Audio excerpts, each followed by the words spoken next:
उपाध्यक्ष महोदय, मैं मानती हूँ कि बहुत से जो हमारे भाई हैं उनकी ओर से शिकायतें आई हैं और यहाँ बातचीत चलती रहती है कि हम अपने इलाके में सफाई बंद कर देंगे, परंतु यह विषय स्वायत्त शासन संस्था के सहयोग से नहीं हो पा रहा है जैसी कि हमें आशा है। और मैं समझती हूँ कि राजनीतिक दल स्वास्थ्य के विषय में ध्यान रखते हैं, क्योंकि यह मानवता के लिए बहुत आवश्यक है और इसमें राजनीति का कोई रंग नहीं आना चाहिए, ऐसी मेरी आशा है। मैं अनुरोध करूंगी कि सदस्यों की जो समस्याएं हैं उनको ध्यान में रखते हुए दिल्ली प्रशासन कोई ऐसी नीति अपनाने की कोशिश करे जिससे नगर निगम का यदि कोई काम हो तो उस विषय में हमारा नगर निगम से एक सहयोगपूर्ण वातावरण पैदा हो, मगर इस वातावरण में राजनीति न आने पाए। हमारे सामने एक उद्देश्य हो कि हमें जनता का काम करना है, क्योंकि जनता के लिए हम चुनकर आए हैं।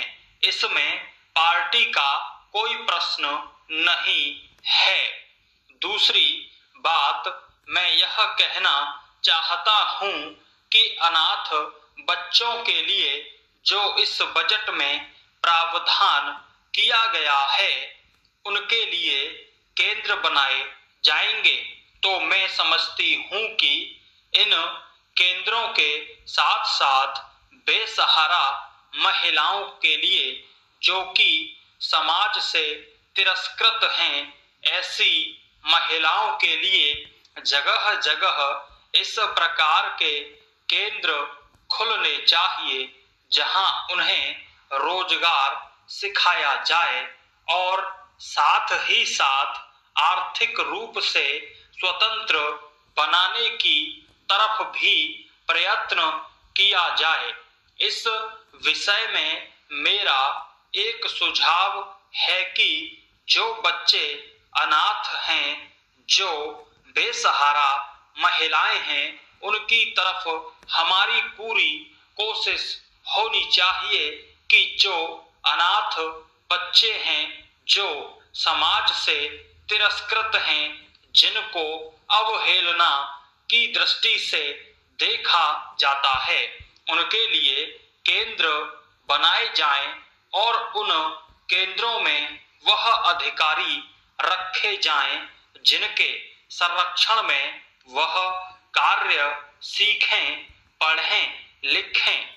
यदि इसमें बाहर के सदस्य हों तो वे ऐसे होने चाहिए जिनका जीवन सरकारी सेवा में ही बीता हो। ऐसे योग्य लोगों से सहायता लीजिए। यदि इसमें असामाजिक तत्व घुस गए तो फिर हमारा पैसा ऐसे ही खर्च हो जाएगा और जो नीति हमने बनाई है वह असफल हो जाएगी, जिसका परिणाम यह होगा कि हम उस नीति को कार्य रूप में परिणत नहीं कर सकेंगे।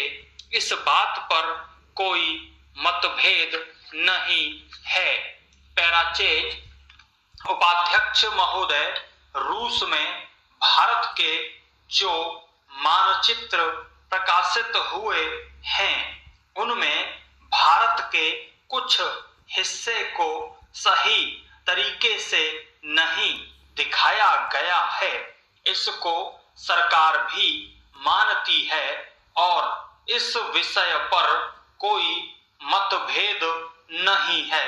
प्रश्न यह है कि अगर किसी देश ने हमारे देश का गलत मानचित्र प्रकाशित किया है तो एक सरकार के रूप में भारत सरकार का जो कर्तव्य है उसने उसको निभाया है या नहीं, और अगर निभाया है तो किस प्रकार से निभाया है।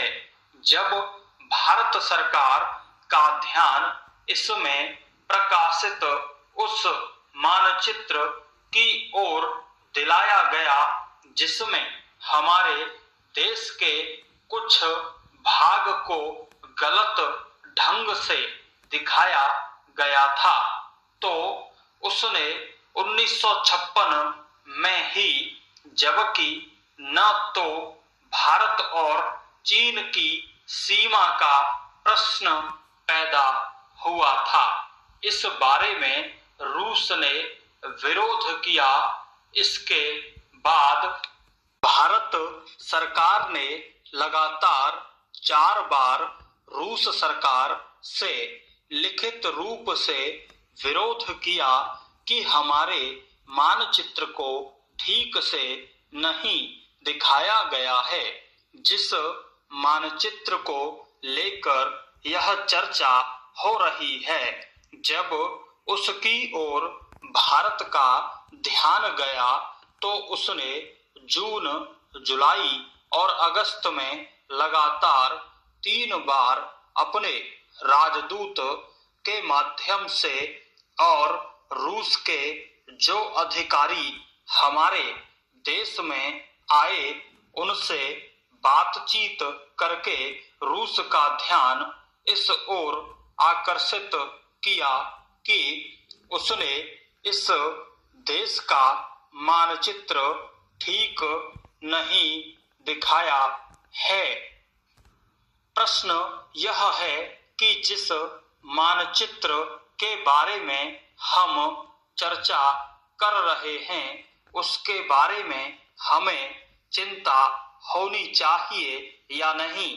मैं समझता हूं कि अगर दुनिया का कोई भी देश हमारा मानचित्र सही ढंग से नहीं दिखाता है तो स्वाभाविक रूप से देश को उसके बारे में चिंता करनी चाहिए।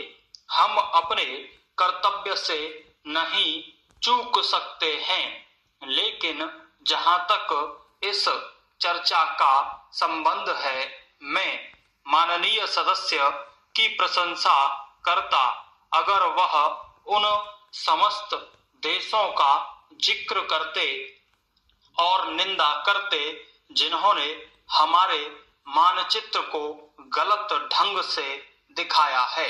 उदाहरण के लिए पाकिस्तान को शिकायत है उसके मानचित्र को केवल रूस, इराक और मिस्र ने ही नहीं बल्कि अमेरिका ने भी गलत दिखाया है।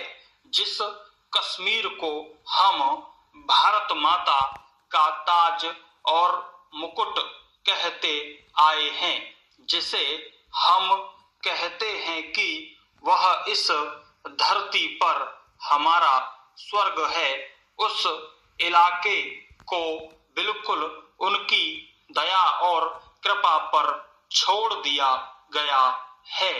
यह बात उत्साहवर्धक नहीं है।